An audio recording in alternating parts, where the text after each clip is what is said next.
Hi, I'm Jen from Clover. Today we're going to be talking about the Clover Dining app. If you run a restaurant, this is the app you're going to be using the most. When you first open the app, you're going to be shown a welcome screen. This welcome screen is going to help you set up your floor plan. Let's begin. So here's our welcome screen. It says welcome to the Clover Dining, and it'll tell you to manage your tables and bar tabs to gain speed, productivity, taking orders, and however they come in. So let's get started.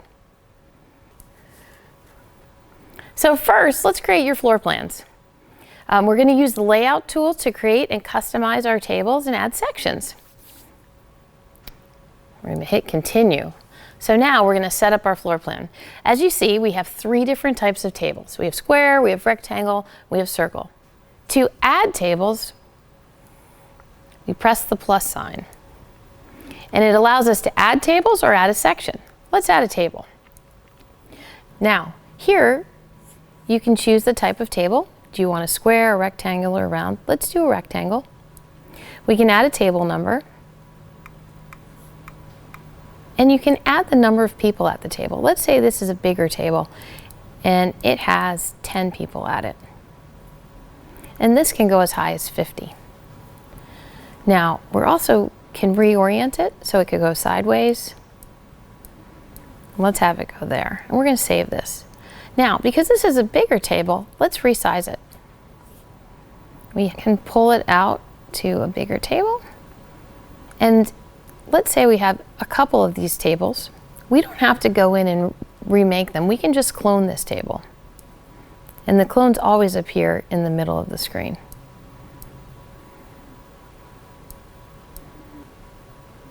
There you have it. So the next thing we might want to do is add a section.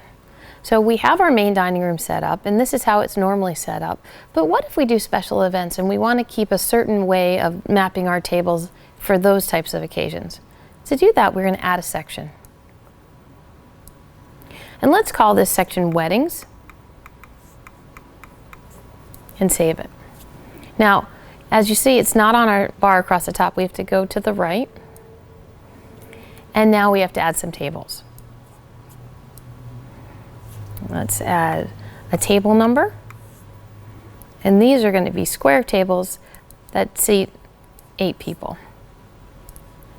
And we can resize them, move them around the screen, and we can also clone them and move those around the screen as well.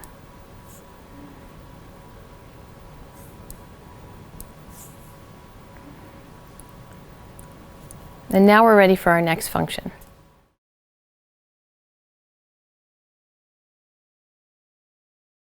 So now that you've set up your main dining room, let's talk about setting up your bar. Now, if you're the kind of bar that has many bar stools and people come in, sit down, and spend their evening ordering drinks from the bartender and ordering food, this might be a setup that you'd like to have set up. So each one of these is an individual bar stool, and this might be your lounge. There's also some situations where people might order a drink and wait for a table, or have a to-go order or a delivery order. We use this section, the Bar and More section, for that. This is for when orders are not assigned to a table. Now, this is a great function to have because you can rename it. We could call it Waiting, or you could call it To Go. And it can be whatever you need it to be for your restaurant. Another thing you can do is if you have a number of to-go orders and that's something that you use often, you can change where it is in the section list and move it to the left to be closer to your main dining room or your bar. So it's completely customizable. Now that this is set up, we can hit the button that says Complete Setup. Nice floor plan. Now we're ready to take orders.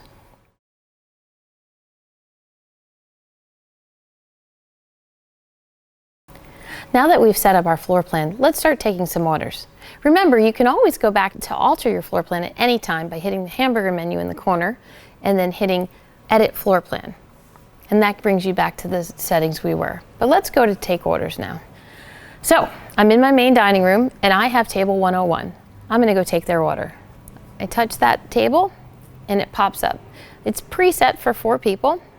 I go and ask what they want. They would like to order some oysters for the whole table. And then guest 1 tells me what they want. They would like a sandwich. They order an andouille po' boy, and they want to add onions. Guest 2 thinks that sounds good too, but they want to make it a combo with fries. Guest 3 wants a fry basket with chicken, and guest 4 wants crawfish. Now that their order is taken, I can press fire and send that order to the kitchen.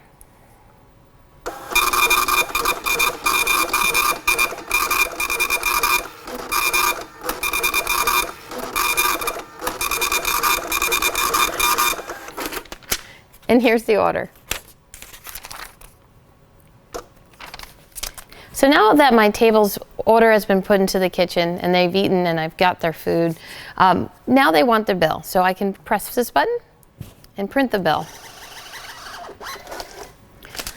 And I bring the bill to the table, and it has what everybody's ordered, and then I can take their payment. Now, there's a couple of ways I can take payment. I can take cash, I can take check, I can take debit card. I can also split the amount 4 ways, 3 ways, 6 ways. I can split it by guest, and I can split it by item. This is a nice simple table today though. So we're just going to pay the full amount using a card.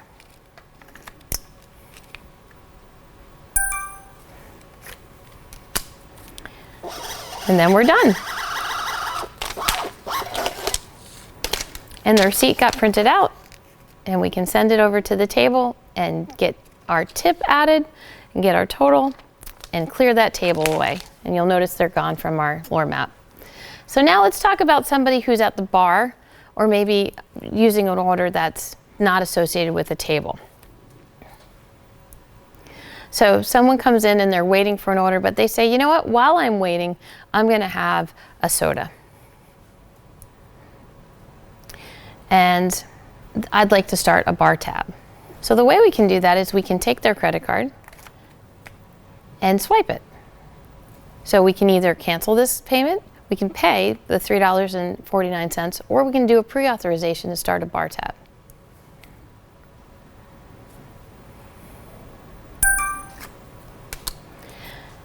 And then we can save this. Now, if we want to go back and find that order, we go to Bars and More. We tap on the latest order that we just had. We can see our friend with the soda, and they say they want to pay now.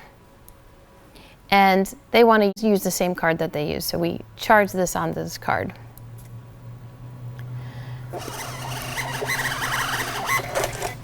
It prints a receipt, and on the receipt they can add a tip and change the total if they'd like. All right, so now imagine that someone was just waiting for a table and they ordered something. So we can go to the Bar and More section and pull up one of those people who are waiting. So let's say it was this person here. They ordered some edamame to eat while they were waiting for a table. We can go to the overflow menu.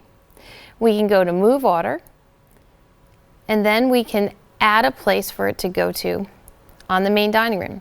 So we're going to say that that edamame order can go onto table 103. And now Cameron's on 103, and he can spend the rest of the time there, and we can take the rest of his order. Thanks for watching.